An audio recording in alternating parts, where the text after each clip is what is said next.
My name's Cathy Bettman, and currently I'm Associate Professor, Deputy Dean at Metavision College or Institute. And I'd like also to give credit to Ken Miller, to my affiliation with Ken Miller, and of course to PACVA.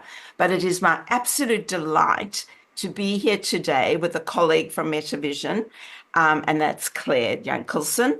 And I'm going to hand it over to you, Claire, so that you can introduce yourself. And I'm so happy that we're doing this. Great. Thank you so much, Kathy. And thank you for inviting me. It's always a great joy to have a conversation with you. So I have been working at Metavision Institute for the last, well, close to 20 years, actually. And I think I'm a senior lecturer there. I like that.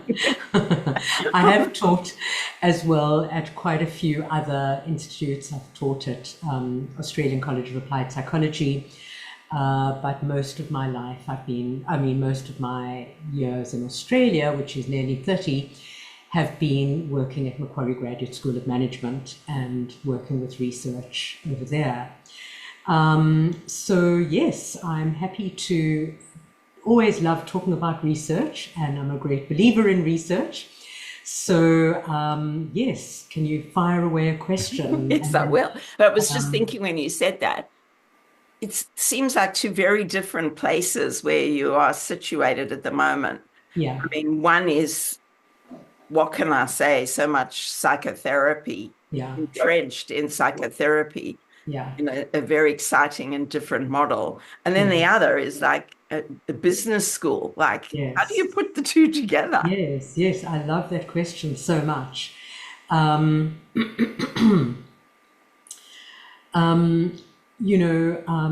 I guess I've been involved with management studies a lot through my years. However, I have a background in psychology, and I've always retained a very, I would suggest, sort of psychological way of thinking. So my PhD, which was called An Engagement with the Phenomenology of Leadership, it was all about leadership and organizational change, and I did my research with, the top team with BP over in Western Australia, and we worked with narratives, a narrative analysis, and truly, my PhD has got a very strong psychological and somewhat metaphysical bent to it. I mean, for me, people are people, whether they are in management roles or whether they are working as therapists. And my interest is always to drill down to the story that is happening for people, wherever they are and wherever they find themselves. They have their story and their engagement in their workplace. And my interest is always in practitioner research. I mean, obviously, I've had to do a lot of other kinds of research along the way, but in the area of practitioner research, I'm just always so interested in the nature of people's actual practices. What is their practice about? Where are they coming from in their practice? Whether they are a manager sitting in a CEO's office, or whether they are a therapist sitting in the therapist chair. It is still their story. They're still their edgy places. They're still their barriers and boundaries to being more fully who they are. So when I look at the notion of leadership, for me, leadership is really looking at that inner quality of leadership. How do we turn up almost to ourselves in a leadership role, rather than how big is our office and how what does our Armani suit look like? So it's all about your practice, what you do and how you do it. So I guess that's really the link between the two. And I suppose, interestingly, I work very closely with another colleague at Macquarie Graduate School, and he's in fact he was also a senior lecturer at the graduate school, had been there for a long time. He is now working as a psychologist. So he also has got that bent. And I suppose there's something about also the orientation that I come from, which is phenomenological, which by its very nature has got a question about the nature of one's experience. What is it like to be me in my role? You know, what is actually happening here? What is the story that seems to be unfolding about this particular situation? And it works magnificently when doing research as well with organizations to go in that kind of direction. People respond so well to it, to real research. I'm just thinking, I mean, you've touched on so many things that are very close to my heart in terms of research, but practice as well. You know, you've mentioned you can't silo things away into little sections. You have to have a systemic and a contextual framework. You have to be aware of culture and discourses and all the things that go with that.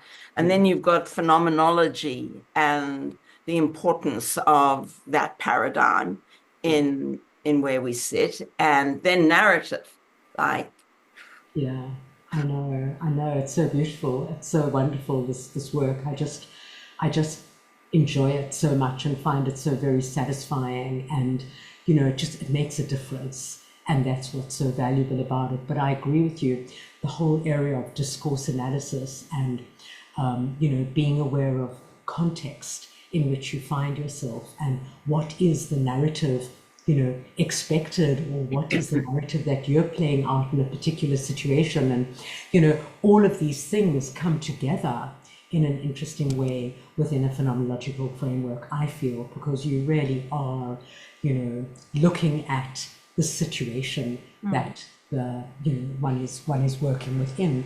And so, yeah, very, very interesting.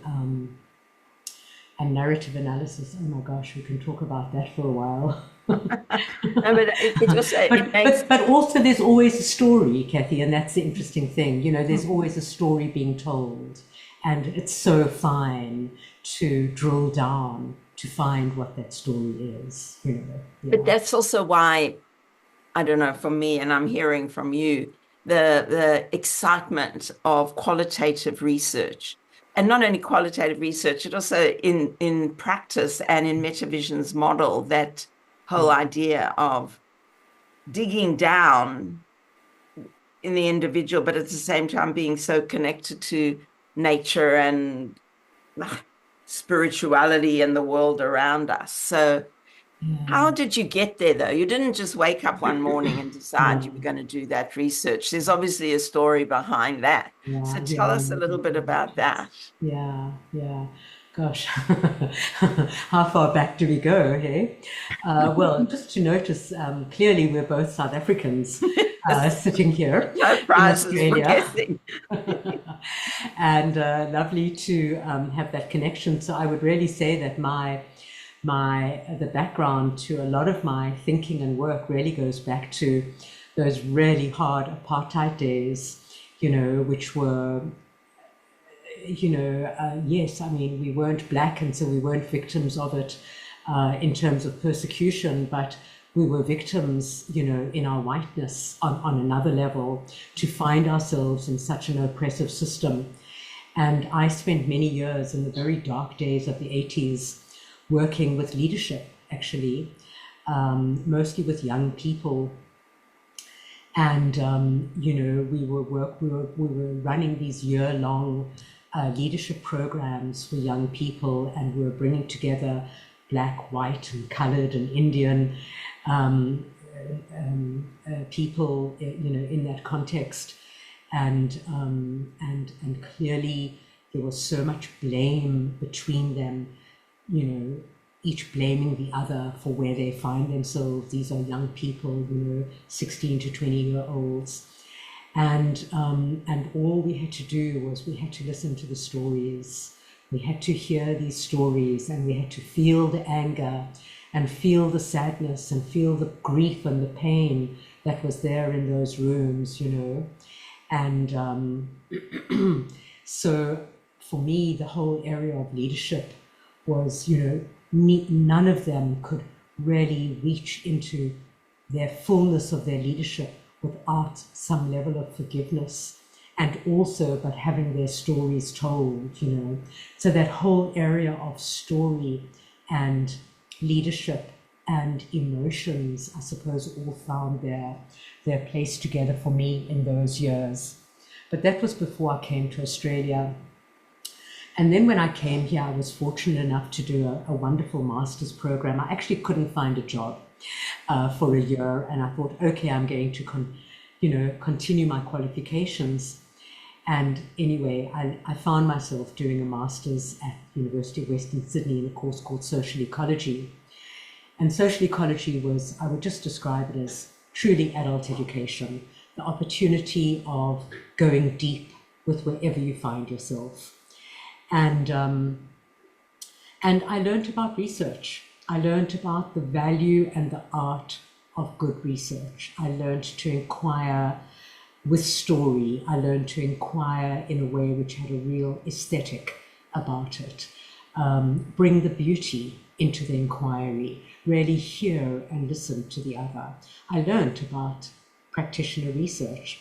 And then I landed up having some very wonderful opportunities, and I did some big pieces of research in organizations they're called Triple Cs. They sort of are coming together of industry, academia, and government research agencies. And I looked at the social impact of various different things, including even incinerators in the eastern suburbs of Sydney, looking at the social impact of those.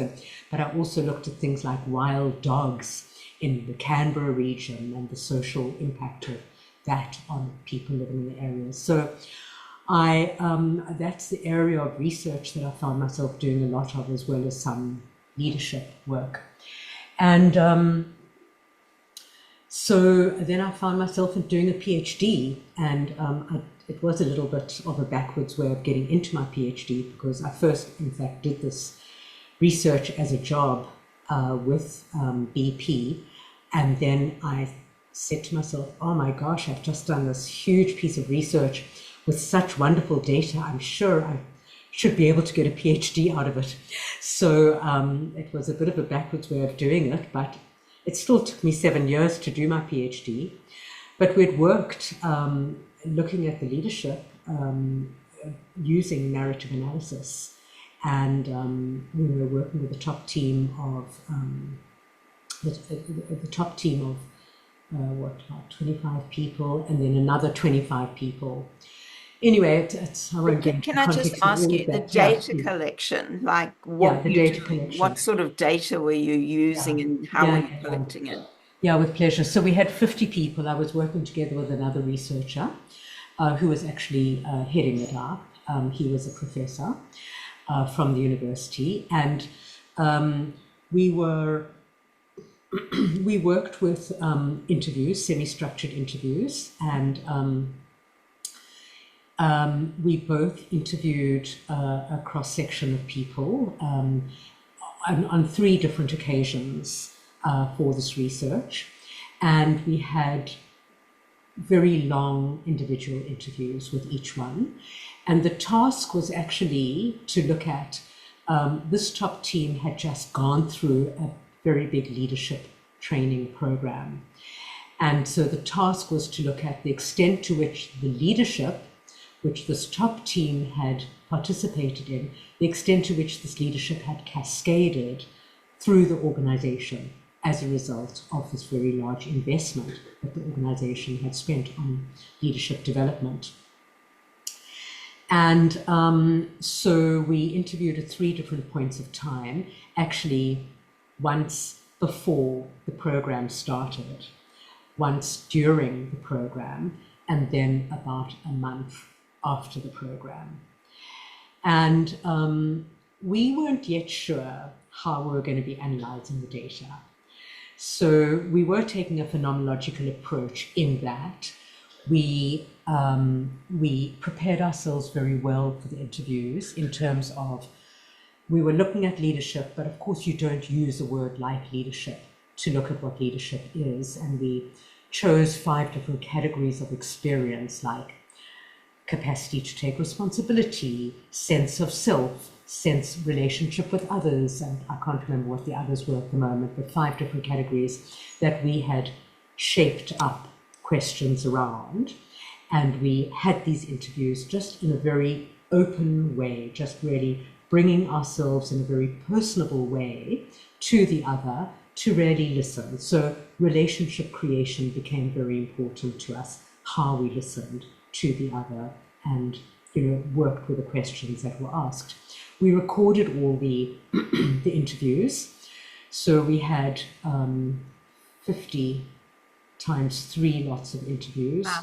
Wow. They were all recorded, they were all transcribed, and then we had not yet worked out how we were going to be analyzing the data. It was one of those kinds of research processes, but I felt so trusting of the process.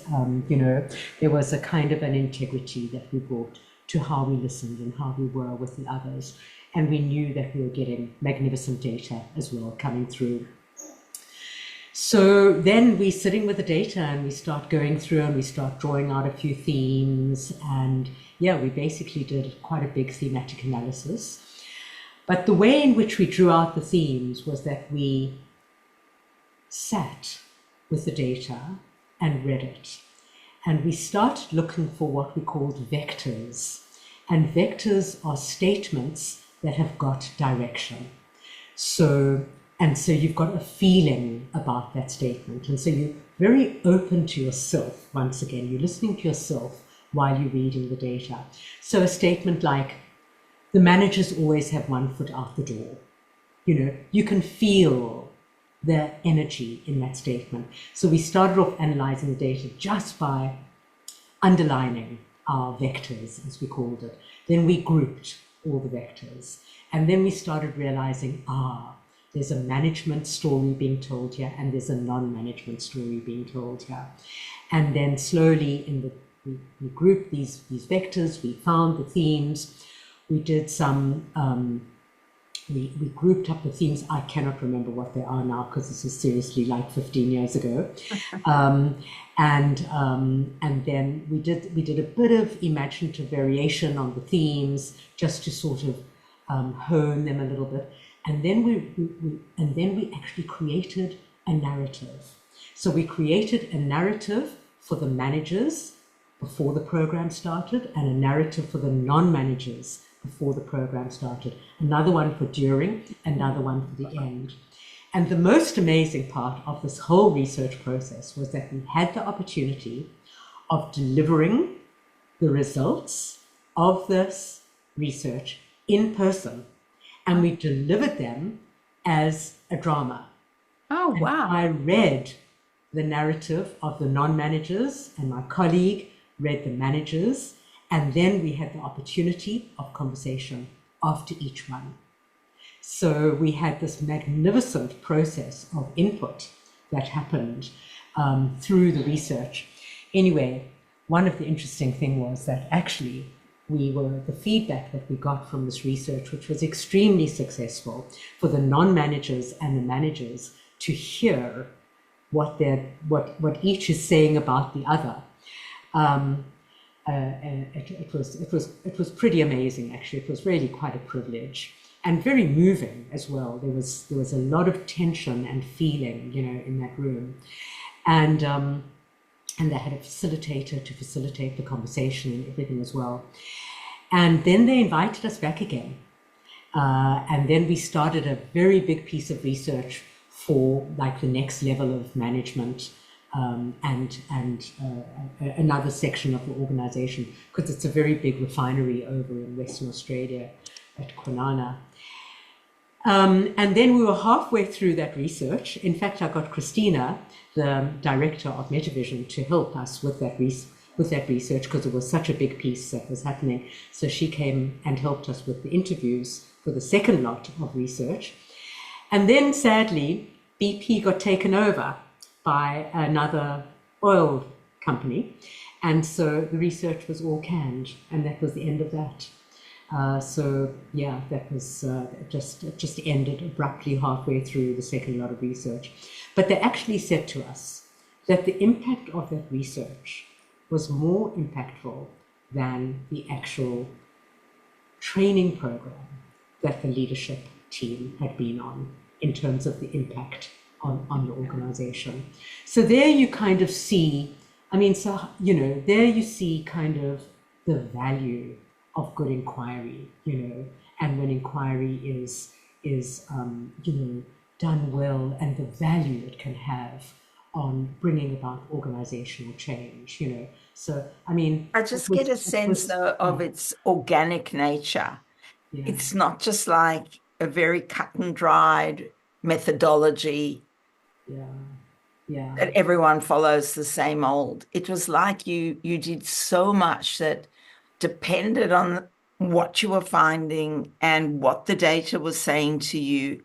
yeah, And then even your dissemination, it's like here you had a bit of thematic and well, phenomenological approach, thematic analysis, yeah, but yeah, um, um, discourse analysis in yeah, some ways, and then narrative, and then you use psychodrama yeah, exactly, as a means exactly. of disseminating the results. Yeah, yeah, Um, yeah. It's it's like really so in interesting. the moment and so working with what you had Yeah, that's right. There and was, making it speak. and making it speak. That's right. It was kind of yeah, it was a very enlivening process, actually. Yeah, it really was, I suppose, through and through.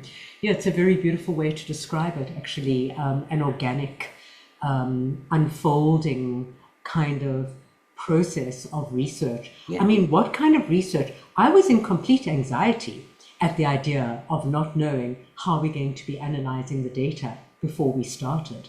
And, you know, I mean, I was very trusting of the person I was working with because he was so senior and he was so trusting of process. But I found it extremely anxiety. I said, you can't research like this. You just can't. And, you know, I was quite upset about it, actually. But I've just learned so much, you know, How from did you get it through trying. ethics, for example, or didn't you have to? Exactly, exactly. I don't remember. I don't think we worried too much about it because it wasn't actually done through the university. No, I think we must have gotten ethical approval. Gosh, I don't remember exactly what we did about that, and it sort of wasn't my department because I was so junior in it all. You know, I was just kind of like it was just the two of us, but he was so senior and he took, you know, he did all the Responsibility and communication with yeah, the important people and, yeah, you know, yeah. the structure of it. So I was just a worker. But how do you follow something like that up? Where did you go from there? Yeah, well, I mean, then as I say, I finished this in 97, 1997. And then I just thought, well, I've just had this incredible experience. I've got to now do a PhD on it. You know, I was so excited about how much I'd learned about narrative analysis and the different ways of thinking about it. I'd done so much reading as well through this whole process on, you know, continued my reading on phenomenology and on narrative analysis and different ways of going about it, and, you know, discourse analysis. I also did a lot of reading on, and then I just decided I must do a PhD, so I enrolled in 1998. I could only get into a master's, research master's, which I did for a year, and then I converted to a PhD. And then thought, oh, this is going to be a cinch, you know, it's all here. I've got this amazing data. But once you start a PhD, then a whole other thing, you know, comes in. So then, you know, you have to tell kind of your story in a way. So what was my story in it? So in fact, my first 3 chapters of the PhD became largely this whole BP, you know, of course, without naming it. I probably shouldn't even be using it, but yeah, I don't think it matters anymore. It's been taken over so many times since then.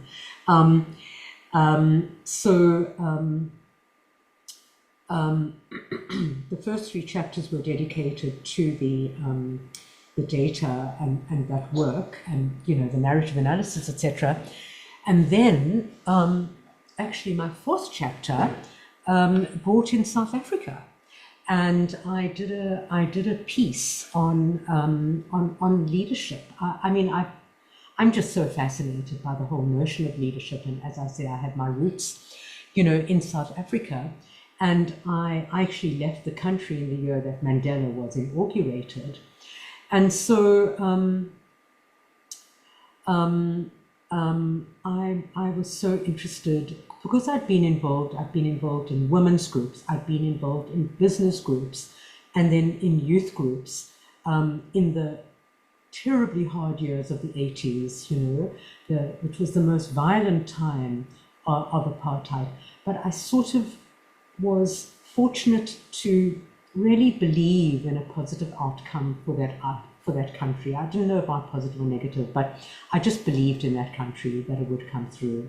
I didn't actually want to be leaving either. My husband was really needing to leave the country, but anyway, I was so interested in Mandela, taking his place in that country.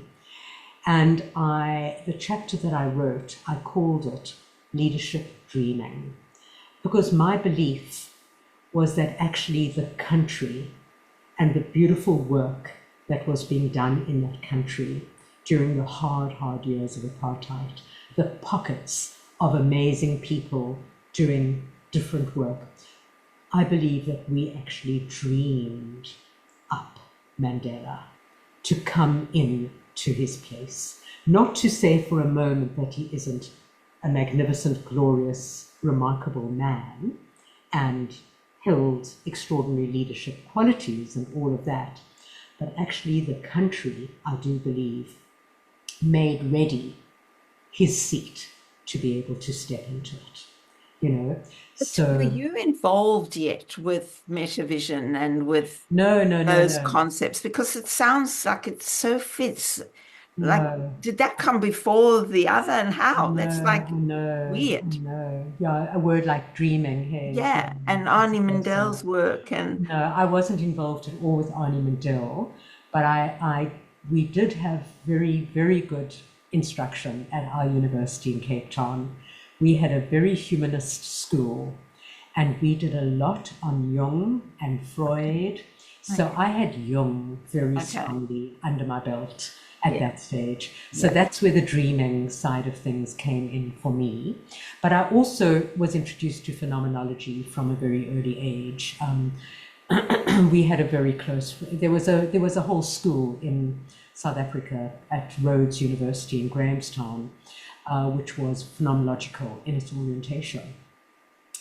And they have gone on to providing many of the great phenomenologists around the world have come out of Grahamstown, out of a small, small town, university town actually it used to be, in the Transkei area, which is where Mandela in fact comes from. So this is where phenomenology happened in the 60s and 70s. So, I have a very, very close friend who introduced me to phenomenology. He was a professor over there, and went on to be a professor in Bournemouth in England. He also introduced me to Zen Buddhism and also to focusing. And focusing, which is Eugene Gendlin's work, is very, very similar in many ways. Gendlin is also a post-Jungian, like Mandel, like Arnie Mandel is. So I've had those strands that have worked for me. So when I came along to Mandel's work, I was immediately very at home with that work on so many different levels, and have really appreciated it, and have done many, many courses with many I've been with Arnie Mandel in world work events, and I've been with Julie Diamond and with Max Schubach and various other people. I've done courses. So I am very at home with that way of thinking. But I would say that my grounding was with Jung, actually, that opened me to a lot of that work. wow, there's so many questions and so many directions one could go, but I'm mindful of the time. And Yes, of course, yeah. I'd love, though, for you to tie that in with how you got to Metavision Yes, and your work now at Metavision, because you are yes, very much entrenched in the research, and you've um, developed a way of working to fit into the limited time, but still helping students be interested and doing research. So can you sort of tell us how that happened? Sure. So I actually met Christina the year after arriving in Australia, which is 29 years ago. And we did the social ecology course together. And we kind of fell into each other's arms in a strange way and have been very deeply connected since then. So I have, truly been part of the birthing of the Metavision Institute. And I thought she was completely crazy and mad to go there. But anyway, so I have been really very, very much part of its journey. I taught at ACAT. I taught for a short spell at Jankelson Newman. I taught the Masters of Research in those places. And so I've had my grounding, in conventional research teaching. And then also I taught research at Macquarie Graduate School of Management. So I've worked with PhDs over there for many, many years. So I feel very grounded in my discipline, put it this way, and have shaped up the course at Metavision to suit the needs of people becoming therapists. Whilst I have conformed and situated the paradigm that we're working in within other paradigms, within the scientific paradigm, within a critical paradigm, etc., I have very much focused on an interpretivist paradigm, and within that I have focused on a phenomenological paradigm. And the way I see it is that actually you can get all the other research in many other places, but you're not going to find this kind of research probably in many places. So the students take a year, and over that year they find a point, a subject, which for them is a little tricky, a little curious, a little concerning, some aspect of their practices, because many of them are already practicing, although most of them are training to be therapists. But we're all something in the world. Sometimes people will choose a subject around their parenting, for example, or around their grandparenting, or around their being daughter or son. Difficult parents are also a grand topic to always select. And the research that they do is to go very deeply into that topic and create, shape up what the actual phenomenon is that is troublesome. So it's not that my father was an alcoholic and he used to, we couldn't rely on him, but it might be a sense of abandonment that I experienced. So your phenomenon might be the phenomenon of abandonment, for example, or something like that. Although we do usually choose and select a phenomenon which is of a more positive nature. And we might even go for a topic like being close. What would it mean to be close? Or even what would it mean to forgive my father? What is forgiveness? So they might choose a topic like that.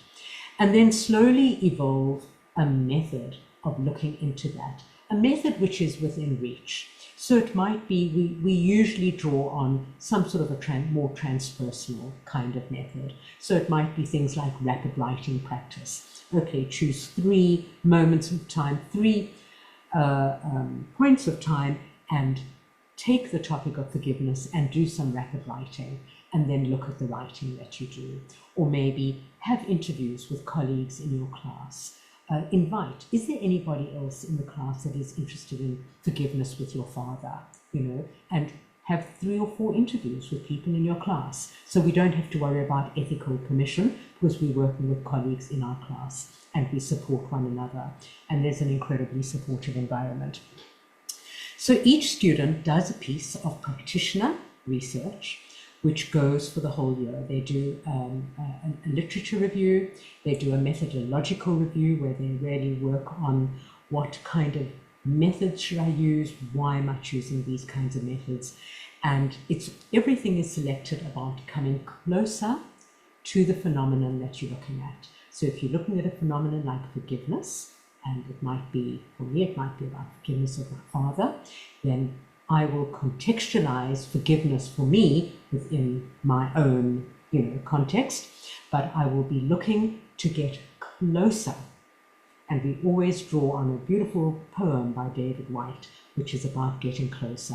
We'll never reach it. We never reach forgiveness, but all we can do is we can get closer to the notion of forgiveness. And the year is spent getting closer to your phenomenon at hand.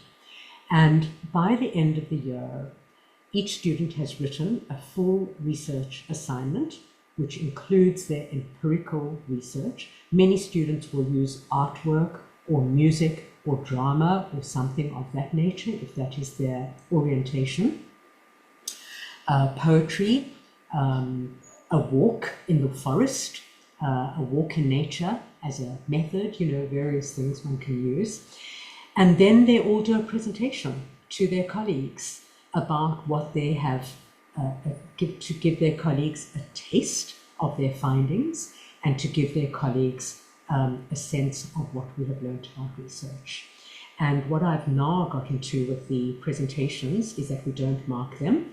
We either, if you turn up and you do it, you're a pass, and if you don't, then you are a fail.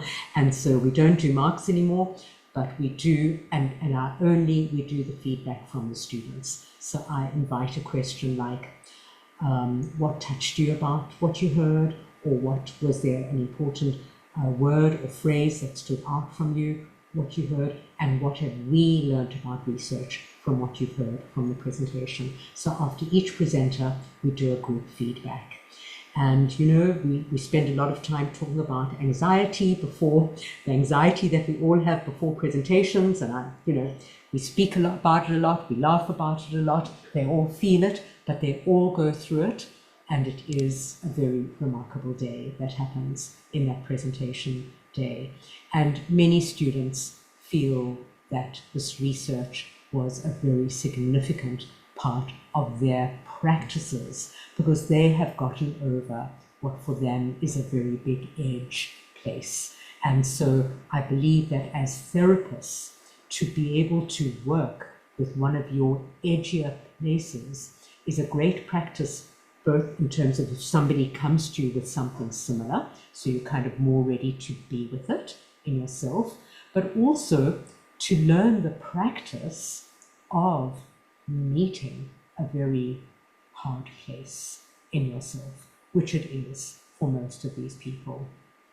So look, I've had quite a few research students who had zero intention before, but have gone on to doing PhDs, and you will, and every one of those students finish the course, and they are passionate about research, passionate, nothing less. So something has worked well. And, I always say you are doing the hardest kind of research possible. And if you can get through this research, then going and doing scientific research after this will really be easy for you, because you really just have to follow the steps. Here, you are evolving the steps as you go, based on your phenomenon. You are allowing your phenomenon to shape up the steps. I suppose much as I spoke about with the leadership research that I did for my PhD, we didn't know how we'd be analyzing the data. We allowed that to emerge through the process of doing the research. So I have a question. Yes, please. They are so entrenched and involved in this piece of work and the ideas of phenomenology. So what about bracketing? And is it significant in this work? Because, you always get criticism around, the bias that comes into qualitative research and all this kind of thing. So how do you answer to that with this very valuable work, which is inner work, it is process work, it is research. So where does that other bit fit? Yes. Yes. We can look at, I think maybe the easiest way is you can look at two major areas of qualitative research. You can look at humanistic and you can look at hermeneutic. And there are two different strains. And the two major differences between them is around the notion of bias and the notion of subjectivity. And so basically, with humanistic research, which parts of phenomenology also fit into, like Husserlian phenomenology would fit into the humanistic research, you bracket your subjectivity, you bracket your biases, you bracket and you trust what the other says as being true and good enough. In other words, if you say you've got a particular problem with your father who's abandoned you, and I know I can use that example because I know you've got a good dad, and I've also got a good dad, so I feel okay to use that as an example. But say that was your subject that you're looking into, I will trust everything that you say about your experience as being true. That's humanistic approach. Hermeneutic approach, you are less engaged in the truth of what the other person says, not to say that it is untrue, and you're also less worried about bias. You are allowing and in fact even encouraging bias to be there, and you are working with the intersubjective space, the field between you, as being the true place. So it's where you might get to together, which actually becomes your data, rather than my entirely just hearing what you say as being my data. So that is the very big difference between them, and I would like to suggest that there are two different approaches you can take to your research. I would say that probably quite a lot of what we're doing is more on the hermeneutic side of things. So that's the more Heideggerian, Gadamer approach to phenomenology. However, there are quite a few students, and sometimes I encourage students to go the more Husserlian method. It's Georgi's approach to phenomenology, where they are better off bracketing and not bringing themselves into it. Because some students will have I all over the page, and that I can't tolerate either. It's unacceptable to do that. There's too much of the me. And then I will actually encourage them to work with a clearer sense of boundaries, So it often depends on who the student is as to how I will help them to shape up their research, because I also don't like too many eyes on a page. I say to them, I don't want to see more than 2 eyes on a page, of writing. And even though you're writing about yourself, we need to learn to write well about our subject matter, because it's the phenomenon that is actually driving the research. We are all participating with the phenomenon. It's the phenomenon that is in charge here. So that's what we're really talking about, Have you ever written a paper on this? Because I think it would be really, really valuable. Yeah. Look, I've got a book. I've done a book which is called Face to Face with Practice, and it's it's an edited book together with my colleague from Macquarie Graduate School, and I'm really hoping to do something similar for Metavision. So what we did with that book is that we had a circle with our PhD students at Macquarie, and they were all using a phenomenological approach in management studies. And so the edited book is 7 of their papers, and then 2 of myself and my colleagues. So I would love to do something similar at Metavision. I would love to do a book of papers of my students' work, because their work is, I just find I'm so bowled over by their work. I recently gave a talk actually for the staff on phenomenology, and I did bring in a few examples from their work just to show how powerful and impactful it is for them as therapists. And so I'm really hoping you weren't there. I know. I was there. Oh, you were there. I was oh, there. Really? Oh, sorry, Kathy. For a moment, I thought that you weren't there. Okay. No, I was there. Okay, good. Now I'm glad. Of course you were. Now I do remember.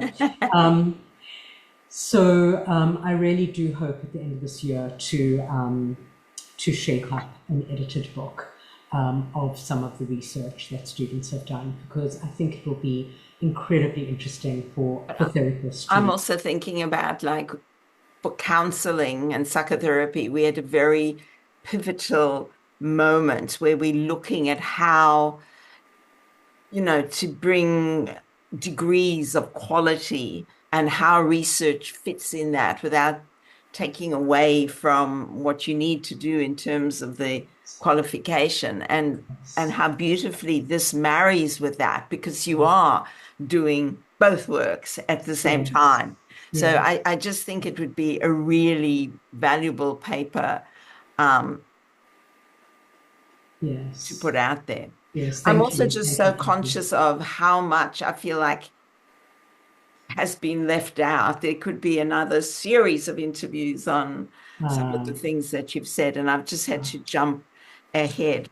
And we do have to finish, but I was just wondering if there was anything in your mind right now that you quickly want to just end this conversation with. Yeah, thank you, Kathy. And I just want to say I really value what you're doing, to bring research into people's minds in a more rich way, because I think research has had so much bad rap about it. So what you're doing to open and enliven and broaden the subject of research, through these interviews, I just want to say thank you so much for doing that, because I'm such a great believer in research and the value of research and inquiry. And so that you're doing this in a more professional way and, offering it to a broader group of people to hear more about research. I think it's wonderful, wonderful work. I don't even know how to reply to that. I'm sitting here trying to. Yeah. Oh, gosh, thank you so much. What else do we have as human beings other than to inquire deeply into what's happening, And we just need to return research to what it really is about. It's lost so much ground, and it's become so scientific to the point of view of not offering almost anything at all so much, So to actually go back to that point of real inquiry, that's what I love about what you're doing. So thank you. And what you're doing. So thank you so much for your time. I really appreciate it.